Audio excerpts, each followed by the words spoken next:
பத்திரிகையாளர் திரு பிரியன் நினைக்கிறார். பிரியன் வணக்கம். திரு டிடிவி தினகரன் இப்போது கூட்டணியில் சேர்ந்திருக்கிறார் என்டிஏக்கு.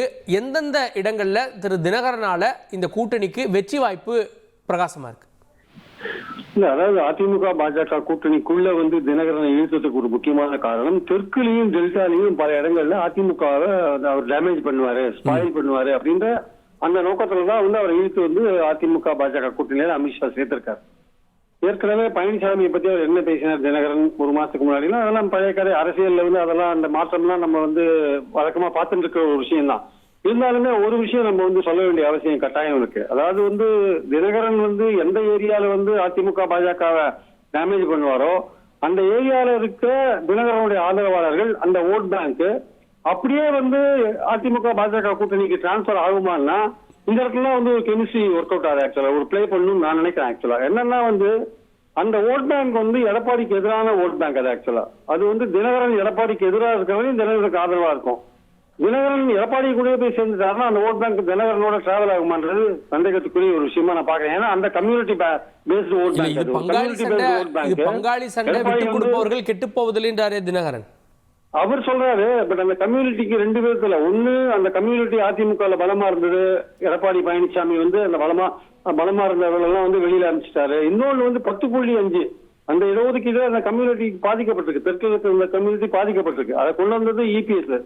சோ இந்த ரெண்டு காரணத்தினால அந்த கம்யூனிட்டி எடப்பாடியை சப்போர்ட் பண்றதுக்கான வாய்ப்பே கிடையாது. தினகரன் போய் சேர்ந்தா கூட அந்த வாய்ப்பு இருக்கான்றது சந்தேகத்துக்குரிய ஒரு விஷயம். தினகரன் ஒரு அரசியல் தலைவராக, ஒரு ஆளுமை பெற்ற தலைவராக இருக்கிறார். அதுல நான் எந்த விதமான தயக்கமும் இல்லாம நான் சொல்வேன். ஆனால் அந்த ஓட் பேங்க் எடுத்துட்டு போவாரா அங்கன்றது ஒரு கேள்வி. நான் சொன்ன இந்த ரெண்டு காரணத்துக்காக அந்த ஓட் பேங்க் எடுத்துட்டு போவாரா?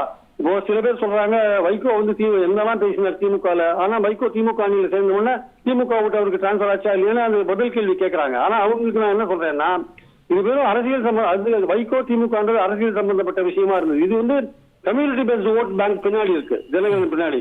அந்த கம்யூனிட்டி எடப்பாடிக்கு எதிராக இருக்கிற கம்யூனிட்டி. அது அவ்வளவு சீக்கிரம் அது எடப்பாடிக்கு ஆதரவா தினகரன் போனதுனாலே எடப்பாடிக்கு ஆதரவா மாறும் சொல்ல முடியாது.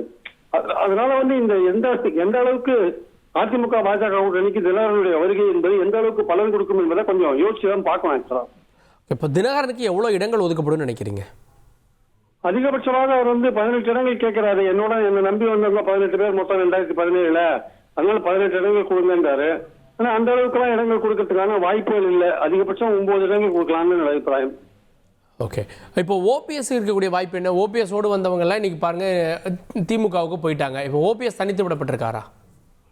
இது இந்த கடந்த சில நாட்களாகவே அந்த ஓபிஎஸ் கேம்ப்ல என்ன சொல்லிட்டு வந்தாங்கன்னா, ஓபிஎஸ் திமுகவில் சேர்றதை பத்தி ஒரு கிளியரான ஒரு முடிவு எடுக்கலைன்னா நாங்கெல்லாம் திமுகவில் போய் இணைஞ்சோம் தொடர்ந்து அவருடைய ஆதரவாளர்கள் சொல்லி வந்தாங்க. அதன்படிதான் இன்னைக்கு வைத்தியலிங்கம் இணைந்திருக்கிறத நம்ம பாக்குறோம். நம்ம ஓபிஎஸ் பொறுத்த மட்டும் இன்னும் அவருக்கு அந்த பாஜக தரப்புல இருந்து ஒரு பிரஷர் இருந்துட்டே இருக்கு. அதனால அவர் போய் அங்க இணைந்தா கூட, இப்போ தினகரன் இணைந்த போது நான் எப்படி அந்த கம்யூனிட்டி பேஸ்ட் ஓட் பேங்க் அங்க பழனிசாமிக்கு ஆதரவா போவாருன்னு சொல்றேன்னு, அதே மாதிரி ஓபிஎஸ் என்டிஏ கூட்டணிக்கு போனாலுமே கூட, அவர் தனியா போனாலே கூட அந்த ஓட் பேங்க் நிச்சயமாக அந்த பழனிசாமி ஆதரிச்சு அந்த ஓட் பேங்க் போகாது என்பது என்னுடைய கருத்து.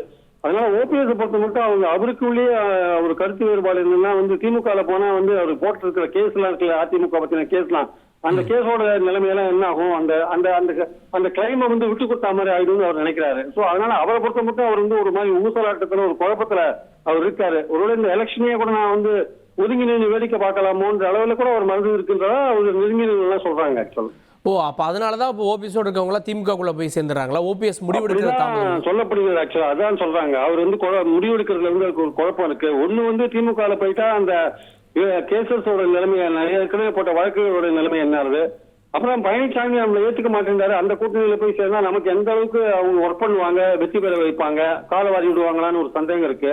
சோ இந்த காரணத்தினால ஒரு குழப்பத்தில் இருக்கிறதுனால அவர் ஒதுங்கி நின்று வேடிக்கை பார்க்கலாமா அப்படின்னு ஒரு எண்ணத்துல இருக்கிறதா ஒரு பேச்சு இருக்கு. ஆக்சுவலா ஓபிஎஸ் திமுகல சேருவாரு அப்படின்னே சிலர் எல்லாம் சொல்றாங்க. திரு கோலகால சீனிவாஸ் சொல்லிட்டவங்க எல்லாம், அதை எப்படி பாக்குறீங்க?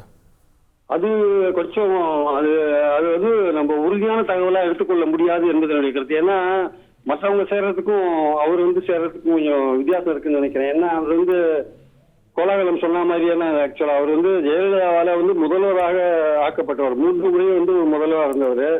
அவர் திமுக போய் சேர்றாருல, அவருக்கான ஒரு சீனியாரிட்டி அங்க எதிர்பார்ப்பார் முதல்வர் என்ற முறையில.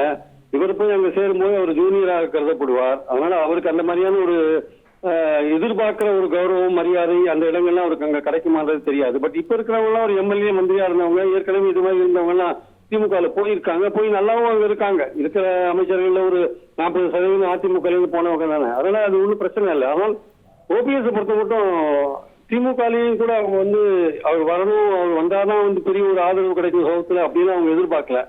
இது ஓபிஎஸ் நினைக்கிறாரு. ஓபிஎஸ்க்கு ஒரு குழப்பம் இருக்கு, அவர் திமுகவுக்கு போறதை பத்தியும் ஒரு குழப்பம் இருக்கு, பழனிசாமி என்டி அணிக்கு போறதை பத்தியும் ஒரு குழப்பம் இருக்கு. அதனால அவர் ரொம்ப ரொம்ப கன்ஃபியூஸ்டா இருக்கார். அதனாலதான் அவர் வந்து அவருடைய ஆட்கள்லாம் அவர் விட்டு விலைக்கு போயிட்டு இருக்காங்க.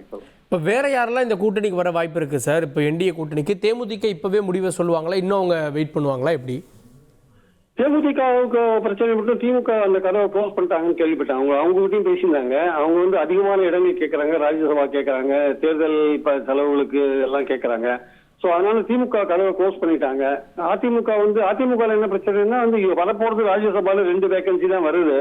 அன்புமணிக்கு ஒன்று ப்ராமிஸ் பண்ணிருக்காங்க, அது இந்த வாட்டியே தருவாங்க இல்லையான்னு தெரியாது. அதே மாதிரி பாத்தீங்கன்னா இப்ப தேமுதிகவுக்கு போன வாட்டியே கொடுக்க வேண்டியது கொடுக்கல, இந்த வாட்டி கண்டிப்பா கொடுத்தாங்க. அப்ப அன்புமணிக்கும் கொடுத்துட்டு பிரேமலதாவும் கொடுத்துட்டு அப்ப அதிமுக 2 இடத்தையும் தோழமை கட்சி கொடுத்துட்டு அந்த கட்சிக்காரங்க எப்படி ரியாக்ட் பண்ணாலும் சொல்ல முடியாது. அதனால எடப்பாடி ரொம்ப தேங்கிறாரு. இது கருடுல வாசனை வேற என்னுடைய பதவிக்காலம் முடிஞ்சு போச்சு, நீங்க தான் எனக்கு மறுபடியும் இடம் தரணும்னு அவர் வேற பிரஸ் பண்றாரு. இப்போ 2 வேகன்சி அதிமுக வச்சுட்டு 3 தோழமை கட்சிகள் அவரை பிரஸ் பண்ணிட்டு இருக்கும்போது அவரு பிரேமலதா கொடுப்பாரா, அன்புமணி கொடுப்பாரா, வாசனை கொடுப்பாரா, இல்ல அதிமுக என்ன கொடுப்பாருன்ற போன்ற விஷயங்கள்லாம் இதுல இருக்கிறத பாக்குறோம். அதனால வந்து பிரேமலதாக்கு என்னன்னா, எனக்கு கன்ஃபார்ம்டா நீங்க சொன்னீங்கன்னா தான் நான் வருவேன் அமைதிருக்காங்க. அதை கன்ஃபார்ம்டா சொல்ல முடியாத நிலையில எடப்பாடி இருக்கார். சோ பாஜக இதுல இடையில பூந்து அவங்க என்ன மாதிரியான ஒரு சமரசத்தை கொண்டு வர போறாங்கன்றத பொறுத்து இருந்து பார்க்கலாம். அதை ஒட்டி தான் பிரேமலதா முடிவுக்கு வரும். இன்னைக்கு வரதுக்கான வாய்ப்புகள் ரொம்ப குறைவு. பாஜக ரொம்ப ட்ரை பண்றாங்க இன்னைக்கு அவங்களை வந்து பியூஷ் கோயலை சந்திக்க இருக்கணும்ட்டு. அது எந்த அளவுக்கு பலன் கொடுக்குன்றத பொறுத்து இருந்தா பார்க்கணும்.